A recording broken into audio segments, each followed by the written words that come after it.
Efectivamente puede haber una aproximación filosófica que creo que puede llegar a aportar algo en la medida en que ayuda a clarificar el uso de conceptos y cómo se relacionan o se inscriben esos conceptos con otros y con otros principios que en principio forman parte de un pensamiento comprensivo, de una serie de valores y ese tipo de cosas. Y ahí es donde eventualmente puede haber, creo yo, un aporte de la filosofía sobre ese asunto. Digamos, la filosofía no va a poder hacer teoría, creo que no le interesa hacer teoría, y en esa medida la filosofía se puede nutrir mucho de lo que hacen esas otras disciplinas, de las dificultades que han encontrado y los planteamientos a los que han llegado.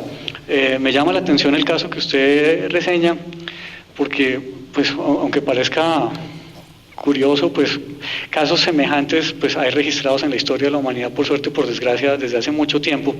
Un caso que me hubiera gustado tocar en este escrito y que no lo hice fue, y que es paradigmático también en la antigüedad, es el del dictador Sila. Y Sila, yo no sé si ustedes se acuerdan, es un dictador romano justo antes de Julio César, más por esa época, y que también configuró un prototipo de crueldad, la crueldad del terror de Estado.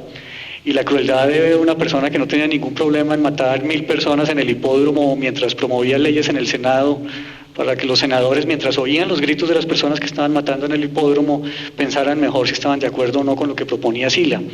Y es el tipo que se inventó, por ejemplo, las proscripciones y ese tipo de cosas. Y ahí reseño ese caso porque me permite más o menos mostrar hasta dónde creo yo que puede llegar la filosofía en el análisis de esas circunstancias. Esa es una situación, por ejemplo, que analiza Séneca, y Séneca entonces comienza también a ver hasta qué punto debemos distinguir ya entre crueldad y lo que es propiamente bestialismo, y en qué medida entonces qué se debe oponer a ese tipo de cosas y cómo asir esos conceptos, porque en la medida en que logremos como definir esos conceptos mejor y vincularlos mejor con principios, de una u otra manera vamos a tener esos acuerdos mínimos, por lo menos en el lenguaje, para enfrentar y describir esas circunstancias. No, meramente como pues un complemento.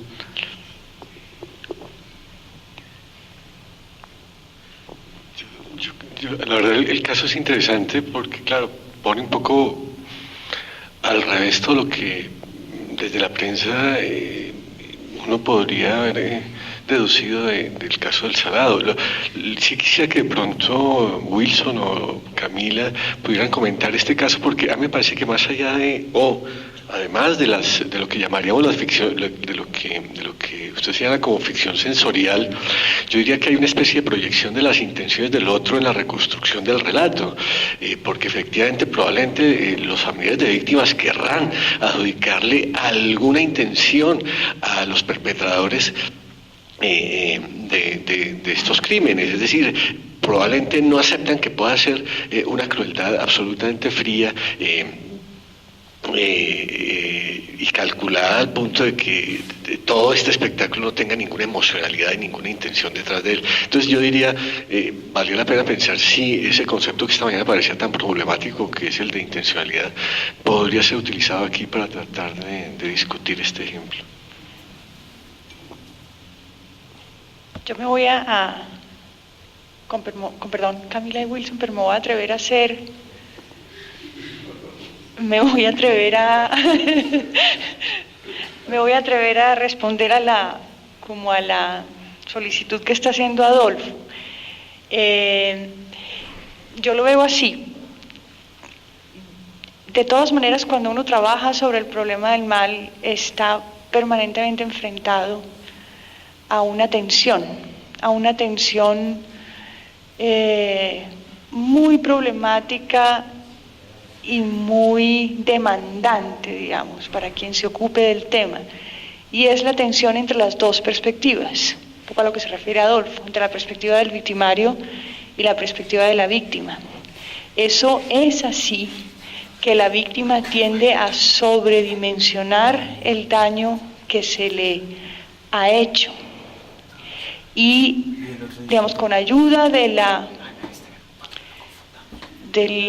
investigación en psicoanálisis y en psicología, los académicos dedicados a este tema han encontrado que la situación de trauma produce en la víctima, o digamos, tiende a promover en la víctima la creación de, pues, yo no sé si sea justo llamarlo así, pero de todas maneras promueven la posibilidad de sobredimensionar el daño que se le ha hecho.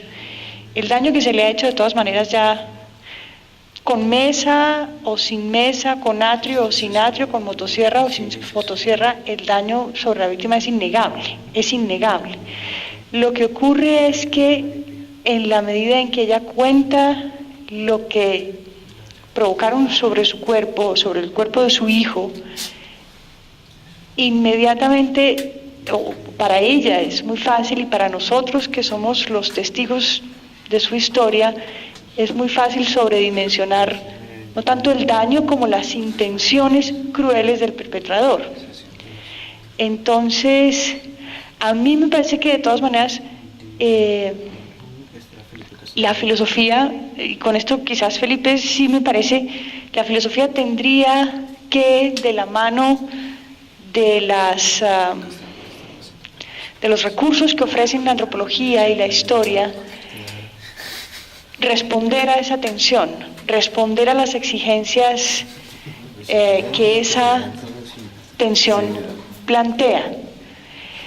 Del otro lado, la cosa se ve todavía más difícil, y es un poco a lo que nos referíamos esta mañana. Es decir, esta mañana teníamos un problema, un poco, y todavía pareciera que lo tenemos, y lo tenemos, me parece a mí, por cuenta de esa tensión tan grande, de la perspectiva de la víctima, la perspectiva del victimario. El victimario, decía María Pía Lara, siempre tiene una razón para responder a nuestra pregunta sobre por qué hizo lo que hizo. Y a fuerza de oír esas razones, entonces nosotros podemos muy fácilmente vernos arrinconados a la fatalidad y a las explicaciones, y olvidarnos de que hay que exigir justificaciones. Entonces, por suerte, me parece a mí, la filosofía no tiene,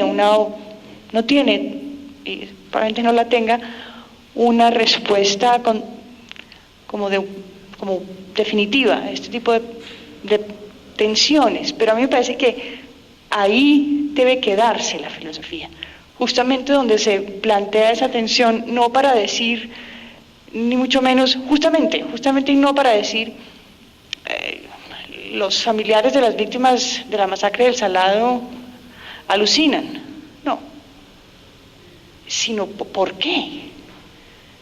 ¿A qué responde esta manera de hacer memoria, digamos?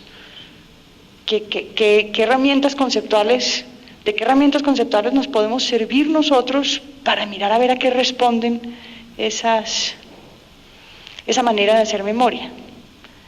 A Camila parece que tiene algo, y Wilson también, para que añadir.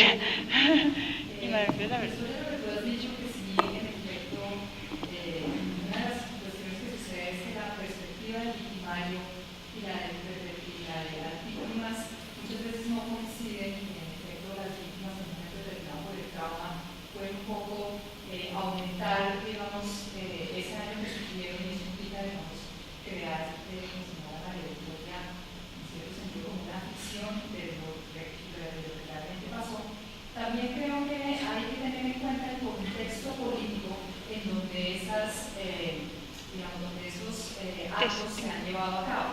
Y creo que de alguna manera sí habría que mirar como el contexto de la historia colombiana, en donde efectivamente las víctimas siempre han estado invisibilizadas y donde lo que ellas han señalado han sido doblemente victimizadas. Se han cometido los actos atroces en contra de ellas, y cuando ellos han manifestado que esto ha ocurrido, la sociedad en general ha permanecido pasiva, en el mejor de los casos, con el peor de los casos, ha creído que eso no es así. Y uno creería que en un momento determinado, obviamente no tengo la menor idea si sería el caso de Salado, pero de las víctimas también, pues, son agentes morales activos que crean estrategias para ser escuchados por la sociedad. Y obviamente una de las estrategias que pueden crear es mostrarnos un acto de crueldad tal que nosotros no podamos ser indiferentes ante ese acto de crueldad.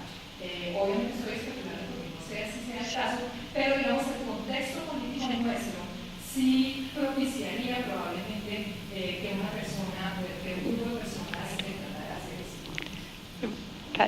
Sí, Wilson. Bueno, ahí, ese es un caso como de los jueces, digamos, un opuesto es similar, es el de revisión crítica. Claro. Que siempre tienen unos hechos y construir una historia opuesta, en el caso de París. Pero en Margarit, en el libro de la ética del recuerdo, tienen otro caso que es de una persona que escribe un relato de lo que sucede en un campo muerto. Y el relato está que todo el mundo cree que él estuvo ahí. Después se encuentra que él no estuvo ahí, es una ficción, pero él cree que estuvo ahí. Y hay otro caso que se ha analizado mucho, y es que hay muchos relatos de las víctimas en los campos de concentración, de que dicen que, por ejemplo, hubo revueltas en el campo de concentración y no hubo revueltas. Entonces, esto planteado, pues, obviamente, esto plantea una gran dificultad allí. Y lo que yo he visto del problema es que una cosa, pues, son las experiencias de las víctimas, que son particulares, que pueden llegar a ser falsas en el sentido que no corresponden a los hechos, pero quieren expresar algo. Y por el otro lado tenemos la perspectiva de los prisioneros, en el caso de los campos de concentración, de los prisioneros políticos, de los mismos victimarios, etc., que cuentan qué pasó realmente allí. Entonces aquí lo que encontramos, que es como el problema que se enfrenta el historiador, es que por un lado tenemos los testimonios de las víctimas que desde el punto de vista de los hechos no son confiables. Y por el otro lado, tiene aquí los testimonios de victimarios, etcétera, que su testimonio es mucho más grave por varias razones. Una de esas es que al ser, por ejemplo, los campos de muerte, al moverse más libremente, podían ver mejor lo que estaba pasando, en cambio nosotros no podíamos ver, etcétera, etcétera. Entonces, esto ha llevado a cuestionar, al menos dentro de las discusiones sobre qué es la historia y eso, a cuestionar un poco la cierta concepción positivista de la historia, en la medida en que el testimonio de la víctima, aunque actualmente no es cierto, sí recoge un elemento, un aspecto de esa historia que no podíamos recoger de otra manera. Y es allí, digamos, es allí donde el historiador tiene que ser cuidadoso cuando va a evaluar el testimonio de la víctima. Uno no puede pensar que la víctima, o lo que la víctima está contando es cierto. Y de alguna manera hay otro problema, y es lo que es también en este caso y en otros que se enfrentan en casos jóvenes, cuando la víctima habla, hay cierta sacralidad de nosotros cuando escuchamos a una víctima. Preferimos callar, creer que todo lo que ella dice es cierto. Pero también cuando la contrastamos, tiene el problema porque desacralizamos esa víctima, que no la quisiéramos desacralizar, porque quisiéramos respetar el dolor. Ese es como parte del problema que está ahí. Creo que, como decía Ángela, parte de lo que se quiere sacar de este tipo de testimonios es la cuestión del trabajo. Dale, Natalia. Sí, una cosa que se me olvidó añadir y que es crucial para ver la complejidad del caso de Salado es que las versiones que circulan, que han sido construidas a partir de los relatos de las víctimas, son relatos de desplazados que no estuvieron, que oyeron contar, que habían visto. Es que hay como 3 o 4 gradaciones, que realmente vio, el que oyó contar y el que le oyó contar a otro que otro contaba. Entonces, lo que hemos un poco deducido es que, y eso es lo que me parece muy interesante en este caso, es que los 4 testigos secundarios de la masacre son los que niegan absolutamente la versión construida por los desplazados. Pero además, en una actitud moral que yo no había visto nunca. Es decir, la precisión absoluta en la reconstrucción de las escenas por parte de los testigos secundarios es muy interesante, porque cuando uno les cuenta el exceso, por ejemplo, un muchacho que entrevistaron de 24 años que tenía 16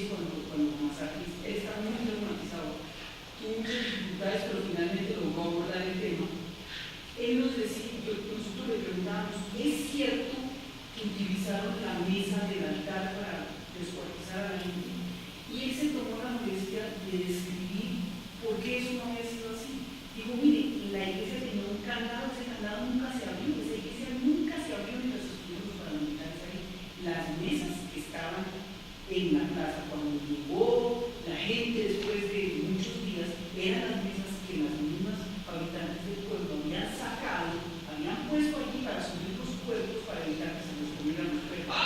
Pero vean la versión cómo empieza, eso es elástica la versión, cómo empieza. O sea, por eso me parece importantísimo el testigo ocular, porque tiene un imperativo moral de hacer cuadrar las cosas con lo que vive. ¿Sí me entiendes? No, también puede no ser fiable, pero en este caso, contrastando la versión con la que hicieron los desplazados, nos damos cuenta que en el pérgamo y de los desplazados que no vieron ni estuvieron ahí, sino que oyeron contar. Ahí es cuando empieza la cosa a crecerse. Es la sensación que tenemos hasta ahora, puede que más adelante no, pero por ahora tenemos esa sensación.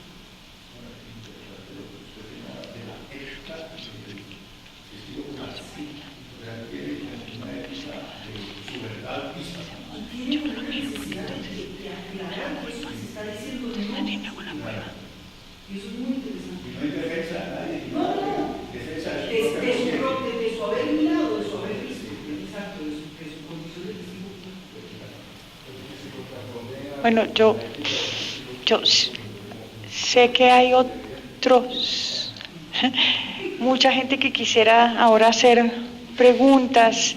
Yo me siento mal de levantar ahora esta parte porque ahora nos espera una sesión larga, entonces descansemos, tomémonos un café. Muchísimas gracias a Felipe, a Adolfo y a María Victoria.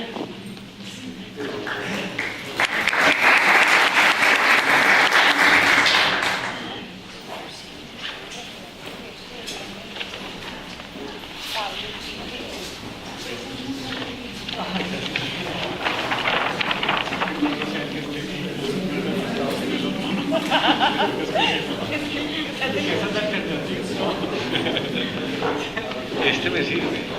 Ese cójalo. ¿Este era del tiempo de Luma o de este? No, ese es el del tiempo de Luma, cójalo. No. Cójalo, que No, yo tengo deseo de tener.